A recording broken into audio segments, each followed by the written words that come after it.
اللہ کہتے ہیں تم نیکی کی حقیقت کو اس وقت تک نہیں پہنچ سکتے جب تک محبوب چیز اللہ کی راہ میں صدقہ نہ کرو۔ آج صدقے خیرات تو ہم کرتے ہیں، لیکن اتنا کرتے ہیں کہ دل میں تکلیف نہ ہو۔ تو کبھی کبھار ایسا صدقہ کر دینا چاہیے کہ دل پہ تھوڑے سے آرے۔ تو اللہ کہتے ہیں نیکی کی حقیقت تو تب پتہ چلے گا کہ تم اللہ پر ایمان رکھتے ہو۔ تو کبھی کبھار، میں نہیں کہہ رہا ہمیشہ کرتے رہے، اس سے تو ایسا نہ ہو ہارٹ اٹیک سے مر ہی نہ جائے گا۔ اللہ اپنی محبت کے دعوے کو دلیل کے بغیر قبول نہیں کرتا، دلیل کے بغیر قبول نہیں کرتا۔ تو آرے تھوڑا سا گھسائی ہونی چاہیے دل کی۔ ہمارے حضرت ایک شعر پڑھا کرتے تھے، آئینہ بنتا ہے رگڑے لاکھ جب کھاتا ہے دل، کچھ نہ پوچھو دل بڑی مشکل سے بن پاتا ہے دل۔ دل پہ جب رگڑے لگتے ہیں نا قربانی کے، پھر دل میں اللہ کی محبت کے انوار پیدا ہوتے ہیں۔ تو ہمت کر کے نا کبھی کچھ بڑی رقم بھی صدقہ کر دیا کریں۔ صحابہ تو بہت آگے جا چکے تھے۔ ابو طلحہ انصاری رضی اللہ تعالی عنہ نبی کی خدمت میں آئے، عرض کیا یا رسول اللہ، اللہ نے کہا ہے کہ محبوب چیز صدقہ کرو گے تو پھر فائدہ ہے، پھر نیکی ہے، تو مجھے سب سے زیادہ محبوب میرا باغ ہے۔ وہ پراپرٹی تھی ان کی۔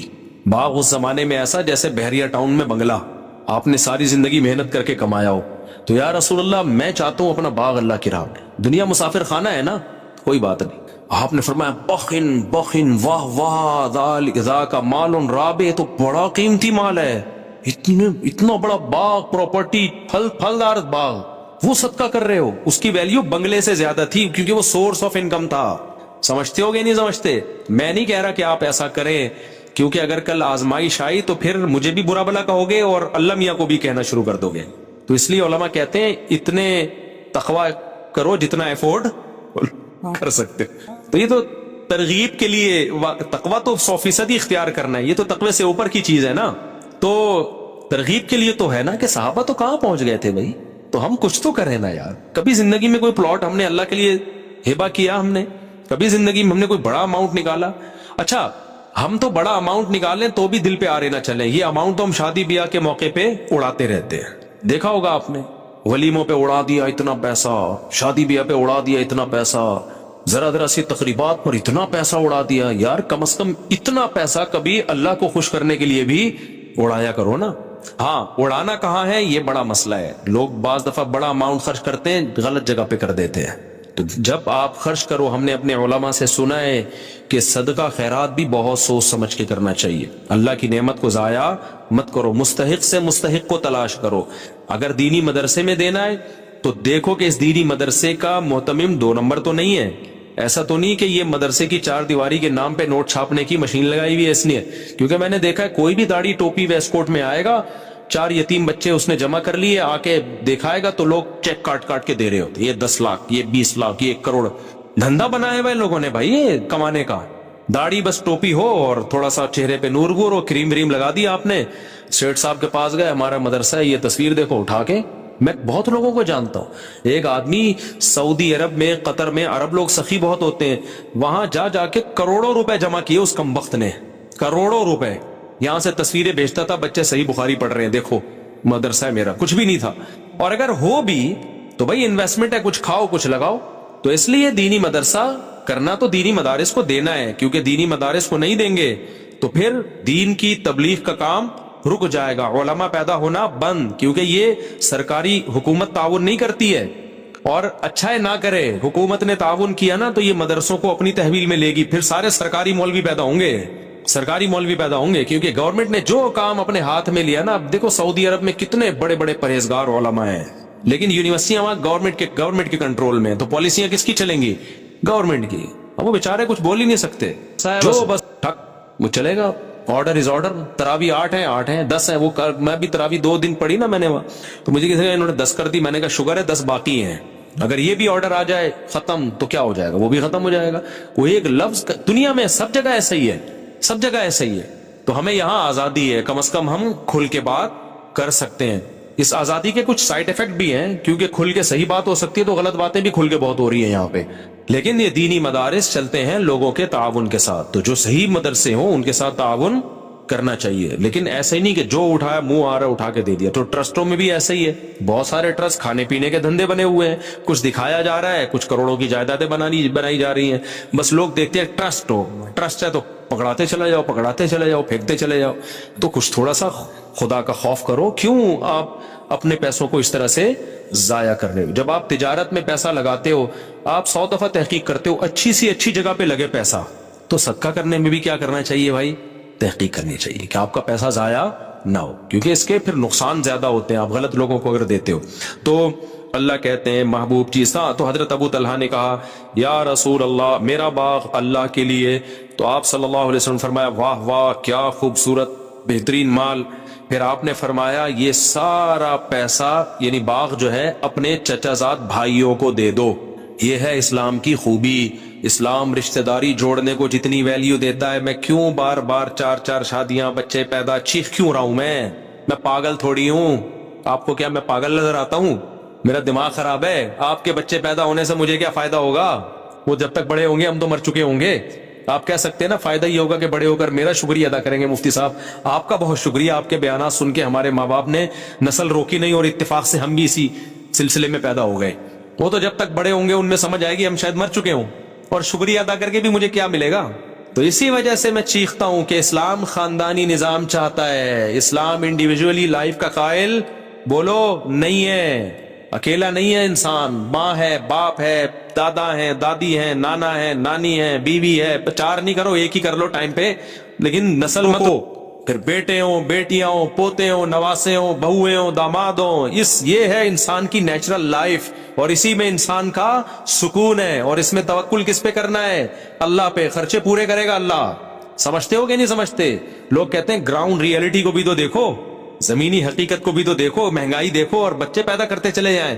گراؤنڈ ریئلٹی دیکھو، لیکن اس آنکھ سے دیکھو جو چشمہ اللہ نے آپ کو لگا کے دیا ہے. سیکولر اور لبرل لوگوں کی آنکھ سے دیکھو گے تو گمراہ ہو جاؤ گے. عقل کا استعمال جب وحی کی نگرانی میں ہوتا ہے تو عقل صحیح سوچتی ہے، اور وحی کی تعلیمات کے بغیر ہوتا ہے تو عقل گمراہی کی طرف لے کے جاتی ہے. انہی عقل پرستوں نے تو ہومو سیکسولیٹی کو لیگل کر دیا نا. تو یہ وہ عقل ہے جو خدا کی تعلیمات سے بغاوت کر کے استعمال ہو رہی ہے. تو گراؤنڈ ریئلٹی ایک طرف یہ کہتی ہے نا مہنگائی غربت، گراؤنڈ ریئلٹی یہ کہتی ہے کہ بچے جب پیدا ہوتے ہیں تو ماں کی چھاتیوں میں فوراً دودھ آ جاتا ہے. اس کا مطلب جس نے پیدا کیا وہ غافل نہیں ہے تو وہ دوسرے میں بھی دے گا. آپ کہہ سکتے ہو دودھ آ رہا ہے نا بھائی، اس وقت ضرورت دودھ کی ہے اس لیے دودھ آ رہا ہے. اللہ بتا رہا ہے کہ جس وقت جو چیز کی ضرورت ہوگی وہ میں دے دوں گا. دودھ پیدا کرنا تو سب سے مشکل کام تھا، باقی چیزیں تو انسان پیدا کر لیتا ہے، دودھ نہیں پیدا کرتا. آج تک کوئی کمپنی دودھ پیدا نہیں کر سکی ہے ماں کا دودھ، اور اس کا آلٹرنیٹ بھی پیدا نہیں کر سکی. اللہ کہتے ہیں جو چیز تم پیدا کر نہیں سکتے تمہارے ہاں بچہ پیدا ہونے پہ وہ پیدا کر دیتا ہوں. تو اسکول کی فیسیں تو آسان ہے. سمجھ میں آتی ہے بات کہ نہیں آتی ہے؟ یہ تو زیادہ آسان ہے. تو اس لیے نبی نے رشتہ داری جوڑنے تو آپ نے حکم دیا حضرت ابو طلحہ کو کہ یہ باغ کس کو دے دو، کیونکہ ان کے چچا زاد بھائی غریب تھے. تو کس کو دے دو بھائی؟ تو آج رمضان میں یہ عزم کرو کہ ہمارے قریب ترین رشتہ داروں میں جو غریب ہوگا ہم نے اس کے ساتھ تعاون کرنا ہے. جن کو اللہ نے دولت دیا نا وہ منتھلی باندھ دے اماؤنٹ. بھائی کو بھائی سے یہ کہنا نہ پڑے کہ تو کروڑوں روپے کماتا ہے میں گٹکے کی دکان بھی نہیں کھول سکا، کچھ تو میرا خیال کر. یہ کہنا نہ پڑے، وہ خود سوچے کہ بھائی اللہ نے رشتہ داروں کو لاوارث چھوڑنے سے منع کیا ہے. بیوہ بہن ہے، طلاق یافتہ بہن ہے، دل کھول کے خرچ کرو، بوجھ نہ سمجھو. فرمایا وَيُرْبِ الصَّدَقَاتِ، اور صدقے کو اللہ کیا کرتا ہے؟ بڑھاتا ہے. اب دیکھو یہاں اربا کا لفظ ہے، ربا سے نکلا ہے. ربا عربی میں سود کو کہتے ہیں. ربا عربی میں کسے کہتے ہیں؟ سود کو. یعنی جو زکوٰۃ ہے نا اس پہ اللہ سودی پروفٹ دیتا ہے. سود میں اصول یہ ہوتا ہے کہ جتنی لیٹ پیمنٹ ہوگی سود اتنا ہی بڑھتا چلا جائے گا. تو اللہ نے یہ نہیں کہا کہ میں صدقے کو بڑھاتا ہوں، بلکہ ایسے بڑھاتا ہوں جیسے سود بڑھتا ہے. یعنی حقیقت میں بڑھوتری کس کی ہوتی ہے؟ صدقے کی. کیا مطلب؟ اس کو دوسرے مقام پہ اللہ نے قرآن میں یوں بتایا کہ جو لوگ اللہ کی راہ میں اپنا مال خرچ کرتے ہیں کمثل حبۃ انبتت 7 سنابل، جیسے ایک دانہ زمین میں بویا جاتا ہے اور اس سے 7 کونپلیں پیدا ہوتی ہیں اور ہر کونپل میں 100 دانے. جیسے ایک دانہ ایسے ملٹی پلائی ہوتا چلا جاتا ہے نا، اس طرح سے صدقہ کیا ہوتا چلا جاتا ہے؟ ملٹی پلائی. کیونکہ آپ نے صدقہ کیا، اس صدقے سے ایک تو صدقے کا ثواب ملا، اس صدقے کی وجہ سے آگے جو خیریں پھیل رہی ہیں ان تمام خیروں میں آپ کا حصہ، تو یہ بڑھتا چلا گرو کرتا ہے۔ یہ سود میں جتنی لیٹ واپسی ہوگی اتنا سود بڑھتا چلا جائے گا، تو صدقہ بھی اس حساب سے کیا ہوتا ہے، بڑھتا چلا جاتا ہے، بڑھتا چلا جاتا ہے، اور جہاں جہاں وہ اس سے خیر پھیلے گی وہ تمام خیروں میں آپ کا حصہ ہوتا چلا جائے گا۔ تو اس لیے سخی بنو بھائی، یہ جو ہر وقت گنتے رہنا نا بیٹھ کے اتنے پیسے ہو گئے، اتنے یہ ہو گئے، اتنے ہو گئے، آج کل یہی چل رہا ہے مارکیٹ۔ تھوڑا سا دل بڑا رکھو، کبھی کبھار بڑا اماؤنٹ بھی صدقہ کر دیا کرو۔ یہ اٹھایا، یہ گڈی، یہ سمجھ رہے ہو، دوبارہ اس کر کے دکھاؤں؟ بتانے سے یہ چیزیں سمجھ میں نہیں آتی، کر کے دکھاؤں؟ جیب میں ہاتھ ڈالا، گٹی، کہیں سے آپ کو ملے بڑی اماؤنٹ نا، اچانک کوئی بڑا پروفٹ، آپ نے کہا یار پورے سال کماتے ہیں یہ والا پروفٹ سارا کیا کر دو، بڑا اماؤنٹ آ گیا نا کہیں سے، جیب میں گڈی لے کر آ رہے ہیں، اٹھایا، بہن کو دے دیا، یہ رکھ جا، سمجھ میں نہیں آ رہی میرا خیال، اور پھر بھول جاؤ اس کو۔ یہ نہیں کہ پھر بار بار اگلے دن کل کا واقعہ یاد ہے، بہن کو بتا رہے ہیں کل کیا ہوا تھا، یاد ہے نا، تو ایسا نہیں کرو۔ ایسے نکالا، نبی صلی اللہ علیہ وسلم نے امی عائشہ کو کیا فرمایا، لا تو کی فیوکا علیک، روکو مت، اللہ بھی روک دے گا، ٹھیک ہے نا۔ تو حساب کتاب بھی کرنا چاہیے، گھر کا خرچہ حساب سے چلانا چاہیے، آپ کو پتا ہونا چاہیے آپ کی منتھلی ارننگ کتنی ہے اور گھر کا خرچہ کتنا ہے۔ میں نے پتا ہے کیا ہے، میں نے پورا ایکسل پہ اپنے گھر کا سارا سیٹ اپ بنایا ہوا ہے، ارننگ ایک خانے میں لکھ رہا ہوتا ہوں، جو ایکسپینس ہیں وہ جتنے بھی ہیں وہ سارے، ایک گھر، دو گھر، تین گھر، اور اپنا ذاتی ایک خالی ہے، ابھی سمجھ رہے ہو، ایک کیا ہے، خالی ہے، پتہ نہیں کوئی لفٹ ہی نہیں کرا رہا، خیر۔ تو پورا میں حساب رکھتا ہوں، یہ میری ارننگ ہے، ٹھیک ہے نا، یہ میرے پہلے گھر کا خرچہ، ہر چیز اس میں ڈل رہی ہے، اس کا طریقہ آپ کو بتا دیتا ہوں۔ یہ چونکہ ہمارے مذہب اور دین کا حصہ ہے یہ چیزیں، اس لیے یہ بتانا ضروری ہے تاکہ آپ کو پتا چلے کہ آپ کے بنیادی خرچے ہیں کتنے، پھر آپ اس حساب سے صدقہ بھی کر سکتے ہو، کیونکہ حدیث میں یہ بھی آتا ہے کہ اتنا نہ کرو کہ کل دوسرے سے مانگنا پڑ جائے۔ آج گڈی نکال کے دے دی ٹھیک ہے نا، اگلے دن گھر میں آٹے کے پیسے نہیں ہیں، پھر وہ گڈی اس سے مانگ رہے ہیں، یار اس میں سے آدھی مجھے دے دو بھائی، صحیح ہے۔ لکھنے کا فائدہ کیا ہوتا ہے خوب سمجھیں، حکیم الامہ مولانا اشرف علی تھانوی رحمہ اللہ نے تو یہاں تک لکھا ہے، خواتین کو ترغیب دی ہے کہ جب بھی گھر میں کھانا بناؤ لکھو، اتنے افراد کے لیے اتنے چاول، آج 4 مگے ڈالے ہیں، 10 آدمیوں نے کھایا ہے یا 5 آدمیوں نے کھایا ہے، اس کا مطلب 2 آدمیوں کے لیے کتنے ہیں، 2 مگے، تاکہ کھانا ضائع نہ ہو اور شوہر کی پتلون ڈھیلی نہ ہو، ورنہ وہ کھلا ہو تو بن رہا ہے، پھر شام کو پھک رہا ہے، اور وہ میاں صاحب بیچارے کما کے آدھے ہو گئے۔ سگھڑ خواتین انہی کو تو کہتے ہیں جو ونس اپون اے ٹائم ہوا کرتی تھی، کہ وہ پورا گھر کیسے لے کے چلتی ہیں۔ اصل میں ہوتا یہ ہے کہ جب لوگ سخاوت پہ بیان سنتے ہیں تو کہتے ہیں حساب و کتاب نہیں کرنا چاہیے، بس کھلاؤ پلاؤ، وہ جو آ رہا ہے یہ بس، یہ سخاوت نہیں ہے۔ اور کچھ ایسے کنجوس ہوتے ہیں کہ وہ سارا دن کیلکولیشن میں ہی لگے رہتے ہیں بھائی، تو حالانکہ بنتے 4 روپے تھے ٹھیک ہے نا۔ تو وہ میں اس میں ایک اصولی بات بتاتا ہوں کیسے چلنا چاہیے۔ اب بات تو چل پڑی ہے، یہ بھی سورہ قلم ہی کا حصہ ہے نا، اللہ نے سخاوت کو بیان کیا۔ تو حکیم الامہ نے کیا لکھا ہے، خواتین کو چاہیے گھر میں ایک ایک چیز کا حساب لکھے، جو کھانا پکاتی ہیں وہ تو یہ حساب لکھیں گی نا بھائی، جیسے بریانی بنانی ہے بھائی، اتنے چاول میں اتنے کلو گوشت ڈلتا ہے، اس دن اتنا ڈالا تھا تو چاول کیا بنے تھے مزیدار، اب ایسا نہ اس سے زیادہ ڈال دیں یا اس سے کم۔ تو ہر چیز میں لکھنے کا حساب، ہر وقت اپنے پاس ایک ڈائری۔ اب تو موبائلوں میں بھی لوگ لکھنا شروع کر دیتے ہیں، دیکھو میرے موبائل میں نے ایک ڈائری بنائی ہوئی ہے، ابھی آپ کو دکھاتا ہوں کیا لکھا ہوا ہے اس میں۔ میں نے یہ نوٹ، ابراہیم کو 100 روپے دیے، میرا چھوٹا بیٹا ابراہیم ہے نا، سائیکل خراب ہو گئی تھی، میں نے اس کو 100 روپے پکڑا دیے سائیکل ٹھیک کرنے کے لیے، اس میں ڈال دیے میں نے۔ کیوں ڈالیں، خوب 100 روپے کی ویلیو الحمدللہ میری نظر میں نہیں ہے، وجہ اس کی ہے مجھے حساب دے، وہ وجہ اس کی کیا ہے، حساب کیوں مانگوں گا میں، ابھی سے عادت پڑے پیسے واپس کرنے کی، نہیں آ رہی بات بھائی، 100 روپے کا کیا مسئلہ ہے، 4000 کی سائیکل دلا سکتا ہوں میں اس کو ٹھیک ہے نا، تو 100 روپے کا حساب رکھنا کیوں ضروری ہے۔ ممکن ہے کوئی دیکھے تو بولے یار مفتی صاحب کتنے کنجوس ہیں، بچوں سے 100 روپے کا حساب بھی انہوں نے رکھا ہوا ہے۔ یہ کیوں رکھا ہے کہ میں یہ دیکھوں گا کہ اس کو میں نے 100 روپے دیے، یہ جو پیسے بچے واپس کرنا بھولتا ہے یا نہیں بھولتا، اگر بھولتا ہے تو میں پکڑوں گا۔ کیا آپ کو جب میں نے پیسے دیے تھے تو آپ نے واپس کیوں نہیں؟ ابھی سے نہیں پکڑا تو کل یہ لاکھوں لاکھ روپے بھی دینا بھول جائے گا. نہیں یاری بات. کل یہ بحریہ ٹاؤن میں این ممکن ہے پلاٹ خریدے 1 کروڑ کا کسی بندے سے. ممکن تو بھائی بہت کچھ ہو سکتا ہے نا, وزیر اعظم بھی بن سکتا ہے. اور پھر جب وزیر اعظم بنا اور لوگوں نے کہا آپ نے تو کہا تھا غربت کا خاتمہ کریں گے, کہیں گے او سوری میں کیا ہوا, بھول گیا تھا غربت کا خاتمہ کرنا. آپ نے کہا تھا کراچی میں گندگی کا ڈھیر ہٹوائیں گے آپ, اس لیے آپ کراچی والوں نے آپ کو ووٹ دیا. ارے یار میرے ذہن سے نکل گیا. ٹھیک ہے, نہیں یاری بات. تو اس کا تعلق صرف بچے کی کس سے ہے؟ تربیت سے. ہمارے ذمے تربیت کی کوشش ہے, نہ بنے تو اللہ کی مرضی. سمجھ رہے ہو؟ تو بچوں کو نا پیسے دے کے بگاڑنا نہیں چاہیے, ان میں عادت خراب ہوتی ہے. پیسے دینے تو وہ دیں, جیب خرچی ان کی باندھیں تاکہ وہ اپنی مرضی سے کھائیں. تو وہ جیب خرچی کا سیٹ اپ الگ ہے, وہ ہم ہر جمعے کو بچوں میں جیب خرچی بانٹتے ہیں, لیکن معاملات میں ان کو 2 نمبری کی اجازت نہیں. میں نے لکھا ہوا ابراہیم کو 100 روپے دیے. اب میں یہ نوٹ کروں گا کہ یہ 100 روپے کا مجھے حساب دیتا ہے یا بھول جاتا ہے. ابھی لکھنے کی کیا ضرورت ہے؟ دماغ میں کیوں نہیں رکھا بھائی؟ دماغ کو مفید کاموں کے لیے رکھو. 100 روپے کے لیے دماغ کو فالتو میں مت کھپاؤ بھائی. یہ چیز اگر یہاں نہ ہوتی, دماغ میں ہوتی, تو دماغ اور کسی کام کا ہوتا. یہ بیان کرتا میں یہاں بیٹھ کے ہر وقت دماغ میں یہی یاد رکھنا, اس کو 100 روپے دیے, اس کو 50 روپے دیے, اس کو 1 لاکھ روپے دیے, اس کو یہ دماغ میں. دماغ سے چیز اٹھا کے کہاں لے کے جاؤ؟ ڈائری میں. حضرت حکیم الامہ مولانا اشرف علی تھانوی رحمہ اللہ تعالی, یہ مجدد تھے اپنے دور کے, ایسے خاندانی آدمی تھے. یہ ذکر کرتے ہوئے جا رہے تھے. ان کا معمول تھا فجر کے بعد ذکر کرنے کا, تو چہل قدمی بھی کرتے تھے تاکہ واکنگ ہو جائے فجر کے بعد, اور ذکر بھی. تو ایک دم رکے, جیب سے ڈائری نکالی, قلم سے, قلم ان کے یہاں رہتا تھا ہر وقت کان پہ, فوراً کچھ لکھا اور ڈائری جیب میں.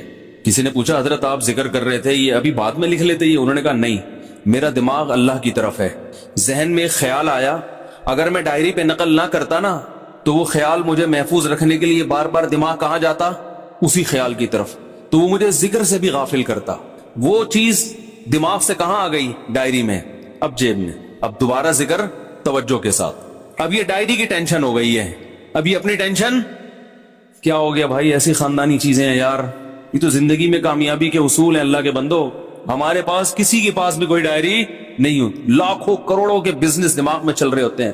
وسیم کباڑی سے 1 لاکھ روپے لینا ہے, سلیم گولے گنڈے والے کو 20 لاکھ روپے دینے ہیں. ٹھیک ہے, ہاں, سب دماغ کچوبڑ بنا ہوا ہے, دماغ کا کچرا کنڈی بنا ہوا ہے. دماغ کچرا کنڈی بنا ہوا ہے کہ نہیں بنا ہوا؟ اتنی فکریں, اب کیا کیا کھوپڑا ہے, یہ کیا ہے؟ اس کو یہ کرنا ہے, اسے یہ کرو, پھر بھول گیا, جو بات ہو بھول گیا, ہر چیز بھول رہا ہے.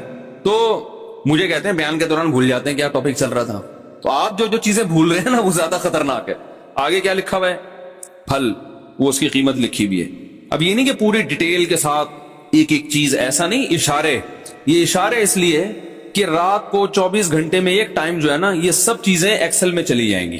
کہاں چلی جائیں گی؟ سب جو یاداشتیں ہیں, جب سے 100 روپے تو نہیں جائیں گے, یہ تو ایک یاداشت ہے نا کہ اس نے حساب دیا کہ یہ ادھر ہی رہے گا. باقی جتنے خرچے آج ہوئے وہ سارے کہاں چلے جائیں گے؟ وہ آفس کا جو سافٹ ویئر آتا ہے نا خرچوں کا, 1 گھر 2 3 4 جو بھی ہیں, اللہ توفیق دے, تو وہ سب اس میں ڈال دیے. اس سے کیا ہوتا ہے بھائی؟ بدگمانی سے انسان بچتا ہے. علماء کہتے ہیں کہ بدگمانی کا موقع فراہم, بولو بھائی, مت کرو. کیسے؟ ہم جب حضرت کے پاس گئے نا, حضرت مفتی رشید احمد صاحب کے پاس, تو حضرت فرمایا کرتے تھے رات کو جو پیسے ہیں نا آپ کے, وہ لاکر میں رکھیں. کسی طالب علم کو بٹوا نکال کے اپنے سرہانے پہ رکھنے کی اجازت نہیں ہے. کیوں؟ اگر چوری ہو گیا یا گم گیا, شبہ ہوگا ساتھ والے پر, شیطان کو موقع مل جائے گا اپنے ساتھی کے خلاف بدگمان کرنے کا. حالانکہ عین ممکن ہے ساتھ والے نے چوری نہ کیا ہو, باہر سے کوئی چور آ جاؤ, کوئی بندہ آیا ہو لے کے چلا گیا ہو, لیکن یہ وضاحتیں کون کرتا پھرے گا بعد میں؟ فوراً دماغ میں کیا آئے گا؟ اس نے کیا ہے. یہ بھی ممکن ہے اس نے کیا بھی ہو. تو فرمایا کرتے تھے کہ بدگمانی کے مواقع سے بچنا ضروری. تو لکھنے کا فائدہ یہ ہوتا ہے کہ ایک تو بدگمانی سے انسان بچتا ہے. سمجھ رہے ہو؟ آپ کی بیگم نے کوئی سوٹ خریدا 5000 روپے کا, ہمارا تو, میرا اپنا حساب ایسا ہے, میں دماغ میں کچھ رکھتا ہی نہیں ہوں. مجھے تو پتہ ہی نہیں ہوتا کہ ابھی خریدا تھا تو کل خریدا تھا کہ نہیں خریدا تھا. ساری چیزیں کہاں جا رہی ہیں؟ لیپ ٹاپ. تو اب اگر کبھی اختلاف ہوگا تو کل لیا تھا پرسوں لیا تھا, تو لیپ ٹاپ سے پوچھ کے بتاتا ہوں میں. ٹھیک ہے نا, کس سے پوچھ کے بتاتا ہوں؟ لیپ ٹاپ بتائے گا کہ پچھلی عید پہ کتنا خرچہ ہوا تھا, اس عید پہ. ایک چیز تمیز سے لے آئے نا ہر چیز. بھائی عید پہ اتنے, اب میری لوگ کہتے ہیں نا اتنے گھر کیسے چلا رہے ہو, جیسے کمپنی چلتی ہے نا ہم ایسے چلا رہے ہیں. کمپنی کا ایک نظام ہوتا ہے نا, سسٹم ہوتا ہے. مجھے عید پہ شاپنگ میرے لیے سب سے آسان ہے, آپ لوگ کے لیے ایک گھر کے لیے مشکل ہوگی, کیونکہ مجھے پتا ہے پچھلی دفعہ عید پہ کتنے خرچ ہوئے تھے, وہ حساب نکالو, اس دفعہ تھوڑا گڑ زیادہ ملا کے پیسے بانٹ دو, ختم, چلو ہماری وجہ سے ٹھیک ہے نا. وہ رمضان سے یعنی شعبان میں ہی سارا حساب کلیئر, پیسے دے دیتا ہوں میں. تو بھائی اب جس نے جو خریدنا ہے خرید لے, ہر ایک کے فی بندہ اتنے پیسے, عید کے گریوی جو ملے گی نا عید پہ وہ فی کس اتنی ہے, تو پھل کے حساب سے ہر چیز ایسے تمیز سے چل رہی ہے. تو اب ہوتا کیا ہے, لکھنے کا فائدہ کیا ہوگا, ادھر آپ نے اپنی ارننگ لکھی, ادھر ڈیلی بیسس پہ آپ نے اپنے خرچے ڈال دیے. مہینے کے آخر میں یہ لکھنا اس لیے نہیں ہے کہ کنجوسی کرے انسان, گھر والوں پہ خرچ نہ کرے, نہ خرچ کرے کھول کے, جتنا اللہ نے آپ کو دیا دبا کے کریں خرچ. بعض دفعہ لکھا جاتا ہے کنجوسی کی بیس پہ, بیگم ایک آم تم نے آج کھایا تھا, لیپ ٹاپ میں لکھا ہوا ہے, کل دوبارہ آم کھانے کی, ایک آم تم نے آج کھایا تھا, لیپ ٹاپ میں لکھا ہوا ہے, کل دوبارہ آم کھانے کی آپ کو اجازت نہیں ہے. یہ نہیں, یہ مقصد نہیں ہے. کہیں آپ سمجھ رہے ہو کہ مفتی صاحب گن کے کھلا رہے ہیں گھر والوں کو, ایسا نہیں ہے. آم کے تو بارے میں میرا نظریہ یہ ہے کہ آم کے لیے کھانے کا لفظ ہی آم کی توہین ہے. آم کے لیے جو لفظ استعمال ہوتا ہے وہ کون سا, پھوڑنا. میں تو کہتا ہوں بھائی آم جب کھانے ہو تو کھلانا ہے تو پھر ہم کھائے گا ہی نہیں, پھوڑنے کی اجازت ہو تو ہم کھائیں گے. تو ایک آدھ آم سے مزہ نہیں آتا. خیر اللہ نے اگر دیا ہو تو انسان کرے, نہیں دیا تو صبر کرے انسان. تو اس کا فائدہ کیا ہوگا, جب آپ یہ ہر چیز لکھیں گے تو آپ کو پورے مہینے اندازہ ہوگا. ایک فائدہ یہ ہوگا کہ آپ کے خرچے آپ کی ارننگ سے کم ہیں یا زیادہ. اگر بیلنس وہ اس میں خود بخود بیلنس آ رہا ہوتا ہے نا, اب اتنا بیلنس رہ گیا, اتنا رہ گیا, اتنا رہ گیا, اتنا رہ گیا, تو ممکن ہے 31 تاریخ کو آپ کا بیلنس مائنس میں جا رہا ہو, -50,000. اس کا مطلب آپ سے بڑا بیوقوف دنیا میں کوئی ہے ہی نہیں, کیونکہ دنیا میں جس آدمی کی کمائی کم اور خرچہ زیادہ, اس کا مطلب وہ اپنے آپ کو بھیک مانگنے کے لیے تیار کر رہا ہے, باتیں چوتھی شادی کی کر رہا ہے, صحیح ہے نا.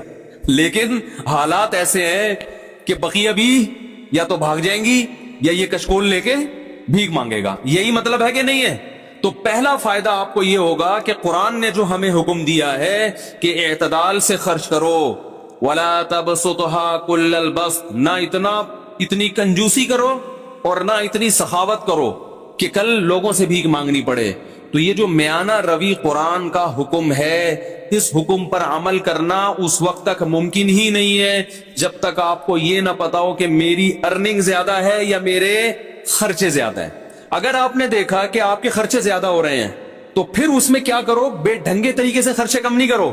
پھر آپ نے یہ دیکھنا ہے کہ ان میں کون سے خرچے ایسے ہیں جن میں کمی صحت کے لیے نقصان. ترجیحات کیا, سب سے پہلے صحت ہے نا.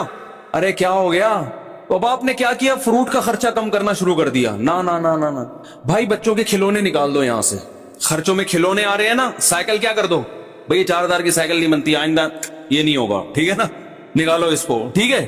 بہت سارے خرچے. میں نے جب یہ لکھنا شروع کیا تو مجھے اندازہ ہوا کہ بھائی ہوٹلنگ پہ ٹھیک ٹھاک خرچ ہو رہا ہے, تو وہ میں نے مینج کیا.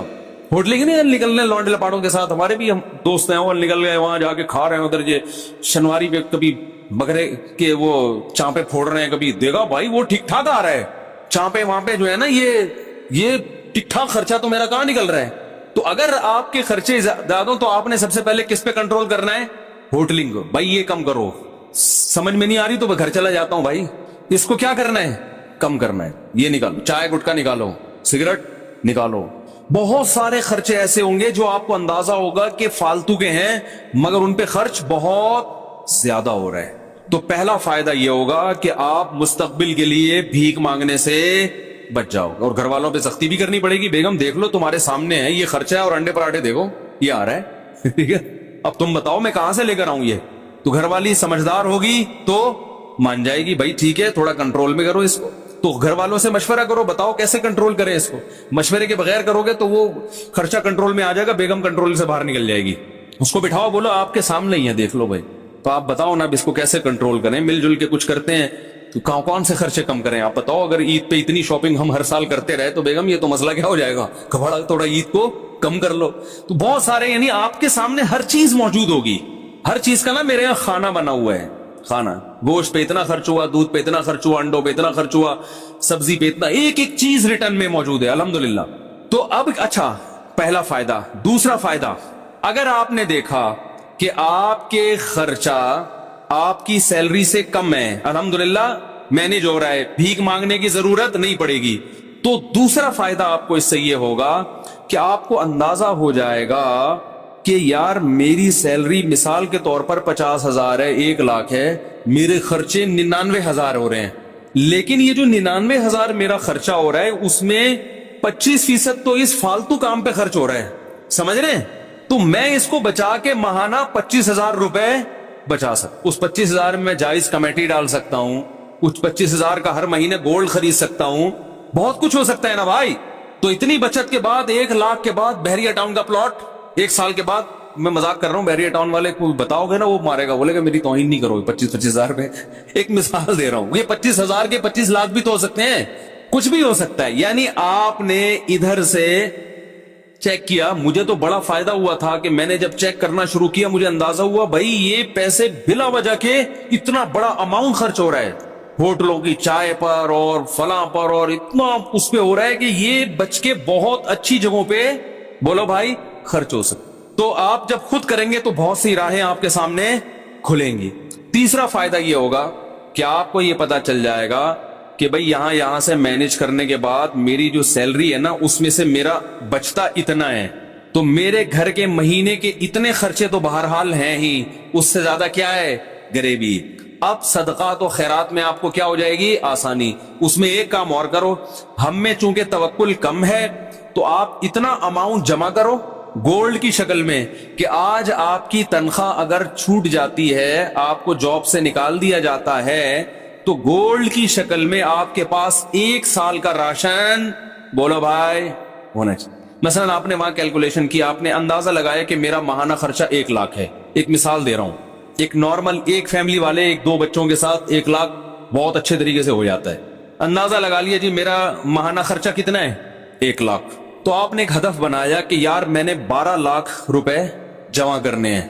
اتنا جمع کرنا نا کہ آج اگر جاب چھوٹ جاتی ہے تو کسی کے سامنے ہاتھ نہ پھیلانا پڑے. آج اللہ نہ کرے کوئی آفت آ گئی، ارے کوئی بڑا خرچہ آ گیا، کوئی خدا نخواستہ خطرناک بیماری آ گئی، تو کچھ پیچھے اماؤنٹ ہونا چاہیے نا. تو وہ کتنا اماؤنٹ ہونا چاہیے؟ اگر آپ ضرورتوں کو دیکھو گے تو وہ زرداری کے پاس جتنا اماؤنٹ ہے پھر وہ بھی کم ہے، کیونکہ ہو تو کچھ بھی سکتا ہے. اور بالکل ہی زیرو پہ رہو گے تو یہ بھی غلط ہے، یار اتنا بھی